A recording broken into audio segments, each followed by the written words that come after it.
Hello, my name is David Hyde. I have painted since childhood and I've always been interested in wildlife and birds. Many people find the thought of painting a wildlife subject quite daunting. This need not be so.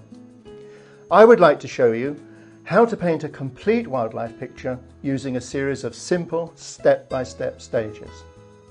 The primary feathers will also be dark. It doesn't really matter the actual final colour. At this stage it's enough just to put them in with our same dark mix. What I am careful to do though is just leave a light edge round the feathers because there is a lighter fringe round the tips of each feather, and it's important not to lose exactly where these feathers are laying. Before we finish with our red-brown colour, we can introduce it into some of the breast feathers and some of the areas under near the legs where it fades into the creamier underneath feathers. In order to do this, before we apply our glaze, have ready some tissue in order to clean the wetness from the brush. Apply the colour in the area that it appears on the reference photograph. Clean the brush and squeeze out the water. Then, before this dries,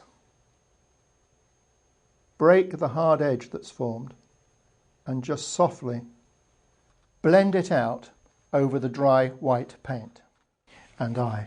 One final point, on this bill, the tip of a bird of prey needs to be very finely pointed. It adds a lot to its appearance and character. So a very fine brush and an extremely fine point on the tip of the bill will give the bird a lot of character. So there we have it. The painting is now complete. Overall, I think the composition is quite strong. And it's important, I think, to see that a wildlife painting needs to be a painting and not simply an illustration. I hope I've been able to show you in this painting that a relatively complex subject and composition is quite achievable. Just break everything down into small, simple, easy steps. By using acrylics, you can easily correct your mistakes and make additions to your painting at any time. Simply let each layer dry before you paint over the next. There's no limit to how many times you can overpaint.